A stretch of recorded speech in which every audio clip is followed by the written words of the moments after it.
G'day there guys, it's your main man Markee, and welcome back to another episode of r/Am I the Arsehole? Let's go. Am I the arsehole for demanding my sister never enter my home again after destroying my books? So I am an avid reader. I have a whole library in one room of my house, wall-to-wall bookcases, a reading chair, etc., and I have the whole set of Harry Potter books on my specials bookcase, which is the case where I keep my collector's edition and books that are sentimental to me. The reason why I keep them is because my grandfather bought me 1 to 4 in the year the 4th was released. He died of cancer 4 months later, a week before Christmas. I bought the rest of the books as they were released due to the fact that they were the last things that he ever bought me. My sister, 27, came over at Christmas this year. She was diagnosed with bipolar disorder 15 years ago, and it causes her to act out sometimes. She usually acts out with words but not actions. She got upset at me because I didn't spend a lot of money on her for Christmas this year.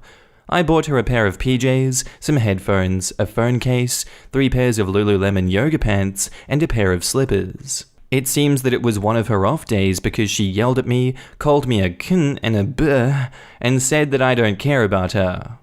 All I care about are my stupid books. She then stormed out of the room. I thought nothing of it until she came back with a smirk and said, maybe you shouldn't value books over family. When I went to my room, she had taken back my Harry Potter books and ripped the covers off of them, ripped pages out of them, and ripped the pages up. She did this to a few other books which are easily replaceable, so whatever. I blew up at her. I kicked her out of my house and told her not to come back until she apologizes for what she did, and from now on, she will be supervised 100% of the time unless she is using the bathroom. My family is furious with me. They have told me that I need to apologize to my sister due to the fact that it was her mental illness. I also have been told that books are just paper, buy some new ones, you can afford it. I feel bad, but these books mattered to me since they were from my grandfather, and no one seemed to understand that it's not the monetary value, it is the sentimental value. Am I the arsehole? And edit to add, I have 3 brothers and 3 sisters. My dad, 1 brother and 1 sister are fully supportive of me putting my foot down. None of them read, so they aren't fully comprehending, but they understand where I'm coming from since she did something like this to my brother before. My mum, 2 other brothers, and 1 other sister are the ones on my case about this. The sister who did this is refusing to acknowledge any wrongdoing and has been bad-mouthing me. Everyone but my mum was there for this event. Parents can't be in the same room since their divorce, so we do 2 Christmas events every year, so they seem to be throwing sides. My mum has been enabling my sister for years, so no surprise that she is on her side. And now in the comments, not the arsehole. And your sister can't use her mental illness to act out. She knew exactly what she was doing, as she went right to the books that meant the most. Additionally, your family is enabling her and not providing the support or boundaries that will allow her to improve. Don't let her back in. And OP replies, she has done this when I was a kid as well. She asked to read some of my books. I was around 18 or so, she was 12, and I let her choose what she wanted to read. A week later, I had to get something from her room, and I found the books with all of the covers ripped off. I thought she had grown up since then. And someone replies to OP, "Hi OP, I'm a licensed psych clinician. While your sister may have bipolar disorder, her behavior you have described is neither caused by nor indicative of bipolar disorder. Feeling entitled and slighted, and therefore destroying your siblings' possessions out of spite, is just arsehole behavior. Your family, like many families, sounds like they find it easier to force you to make peace than it is for them to get your sister to act kindly. It's something that will continue for as long as you accommodate it. You are not the arsehole, and your family would be much happier in the long term if they stopped excusing her behavior and built up some healthy boundaries and expectations. But it sounds like you'll be largely on your own in terms of maintaining your own boundaries. Not the arsehole. Mental illness is a very real, legit thing. Spite and malice, however, are not mental illness. Rewording, being mentally ill is not an excuse for being an arsehole. Not the arsehole. Not the arsehole. No, I'm bipolar. My behavior is still on me, and it's on your sister too. It's not a freaking excuse to behave like a deranged, undisciplined freaking toddler. Crap like her behavior gives those of us managing bipolar a bad name. She destroyed sentimental property. Until she forks over a lot of money, proves she's in therapy and on some meds, and gives a buttload of sincere apologies, she would be dead to me. And your family, supporting that kind of bullcrap behavior, they can suffer her. Away from you, preferably. Save yourself, avoid all of them. OP replies, she told me she's on meds. She is also refusing therapy because therapists are useless. I'm used to her verbal attacks, but this is a whole new level. She ripped up some books when she was a child, and I let her know she was never allowed to touch my books again until she grew up and became an adult. And now onto the update. My sister called me today. It was not to apologize. She needed to borrow money for gas to be able to get an extra overtime shift. I asked her, "Are you going to acknowledge what you did to my books?" And she said, "Look, I just need to borrow some money. I asked you for a TV for Christmas because mine broke, and you didn't want to buy me a new one, but you spent $800 on brother because he needed something." I told her, "You asked me for a TV 4 days before Christmas, and I had already spent my budget on you, and I was offering you my 2-year-old 40-inch TV to replace the one that broke. It also does not give you an excuse to destroy the books that Granddad gave me before he died. I will not be giving you anything until you offer me a sincere apology, stop bad-mouthing me to the family, and acknowledge that you did something wrong. Then we can discuss getting you a new therapist, since this isn't the first time you have done something like this to the family." She called me a useless piece of crap and said that she didn't badmouth me to anyone. Apparently everyone is making it up because they don't like her, blah blah blah. Nothing was her fault, it was all my fault because I didn't buy her a TV. I spent $300 over budget on my brother, everyone hates her, whatever. I told her to go screw herself, and don't contact me again until she grows up. I then sent a message to the family group text saying that I will not be discussing any further with any of them regarding the situation with sister, and she is no longer welcome in my life until she gets help or proper medication or more therapy for her issues, and she must acknowledge what she did was wrong. My mum, 2 brothers, and other sister group called me. I explained on the phone call. They all agreed that she was out of control and she needs to get help. I told them I've washed my hands of her until the time that she has gotten said help. I am now no contact with my sister, and I feel relieved. Our next post is titled, "Am I the arsehole for outing myself as autistic to make a point?" I'm a college student in a class with a guy who behaves really inappropriately. He's not important. A while ago, myself and some other classmates were planning on making a formal complaint about his behavior, and a classmate who I'll call Jessica objected because she said the guy has autism. Someone asked how she knew he was autistic, and basically, she doesn't. She has a lot of assumptions based on nothing, but she says she's a psych major, so that makes her an expert or something. I piped up that I have autism, and it doesn't excuse any of that guy's behavior. Jessica said that didn't make sense because I don't display any symptoms of autism. I said that I obviously have several symptoms because I've been professionally diagnosed as autistic, but I still manage not to be a complete dick. I thought that was it and we would move on, but Jessica kept talking about that guy having autism and called us ableist. I said she has no evidence that he is disabled. She argued that he acts autistic, but there was actually no evidence that I have autism, and basically called me a liar. I pulled up some of my disability paperwork on my phone and offered to show anyone who doubted me. She barely even glanced at it, and started accusing me of gatekeeping autism. I wasn't gatekeeping, I just have experience that contradicts her wild-ass assumptions. She said that just because that guy isn't comfortable telling us he's disabled doesn't make his autism less valid.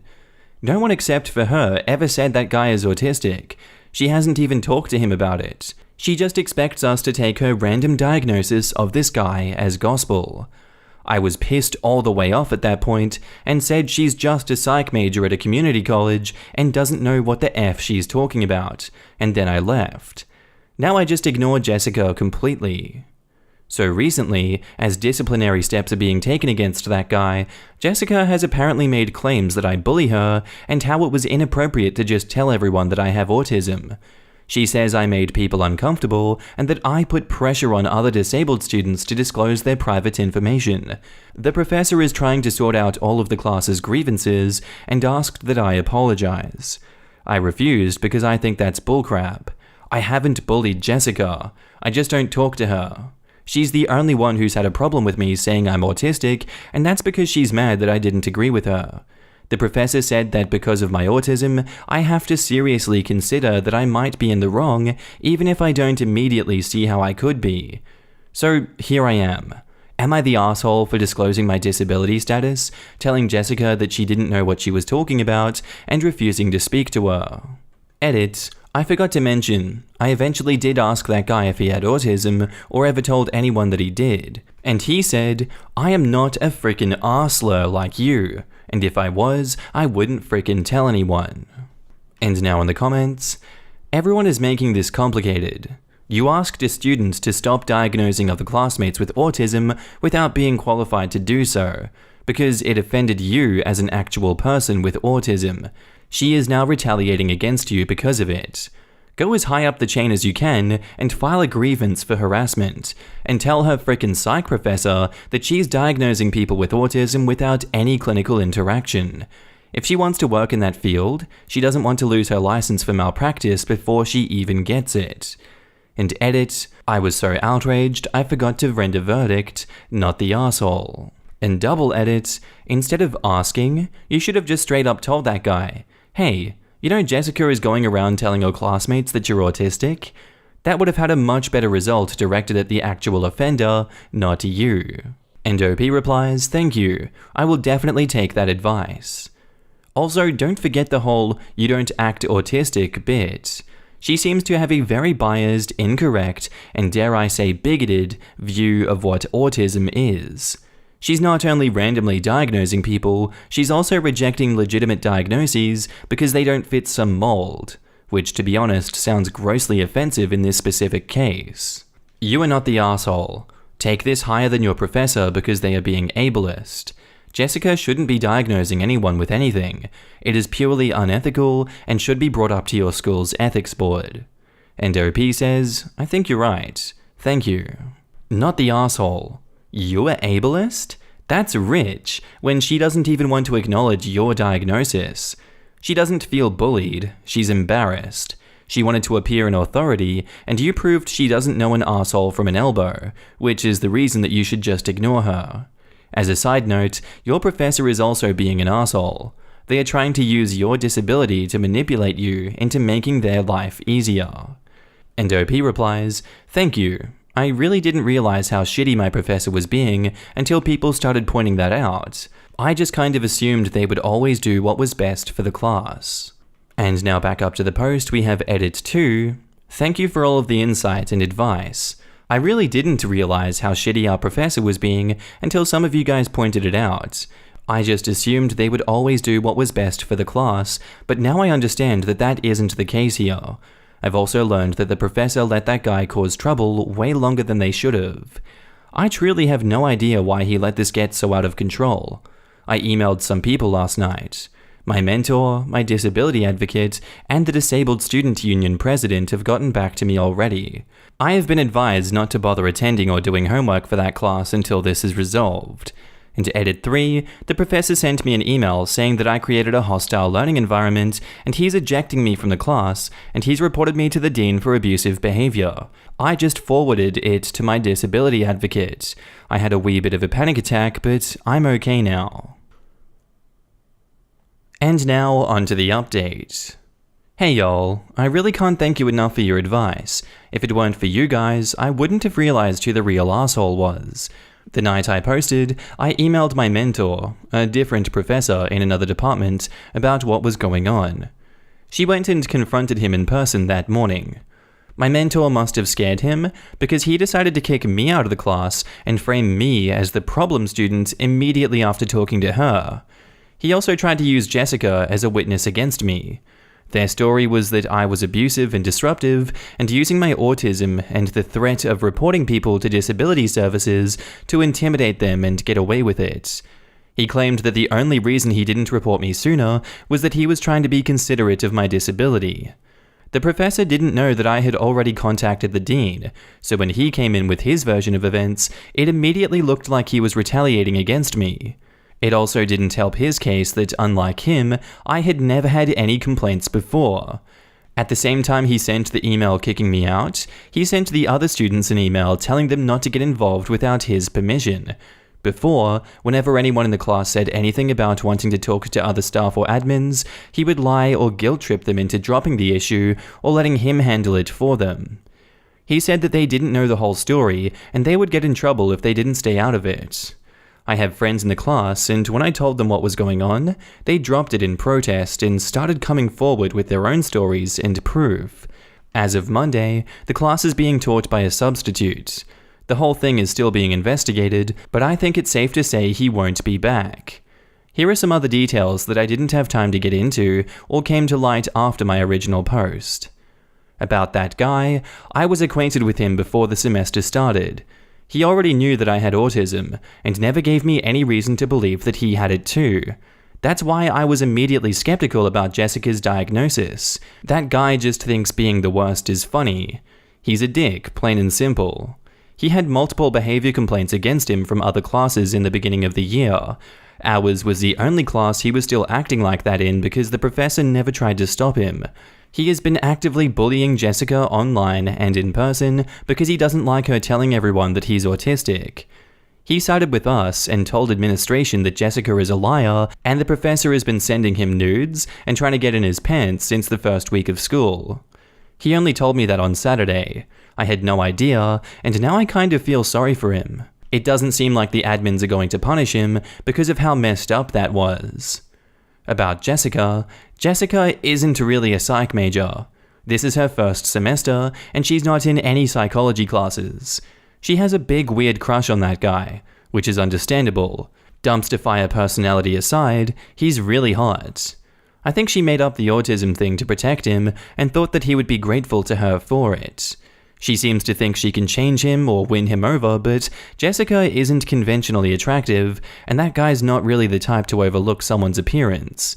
Jessica accused me of making everyone exclude her. I really didn't do anything but ignore her. If other people are doing it too, that's between them. She also blames me for everything that guy says or does to her. She claims I'm using my evil autism powers to make him do that somehow. If I had any control over him, nobody would have needed to report him in the first place. I don't think that guy even knew Jessica existed until she pissed him off. At first I thought she targeted me because I embarrassed her, but now I think she's jealous because he pays more attention to me, and she evidently saw me on his Instagram when she was liking all his photos from the last 5 years. And now in the comments, what did I just read? I was waiting for the update and assumed that it would be bad, but that is some soap opera level drama. Glad you're okay and have support. And OP replies, thanks. Yeah, my issue with that professor seemed kind of petty compared to the other complaints he got.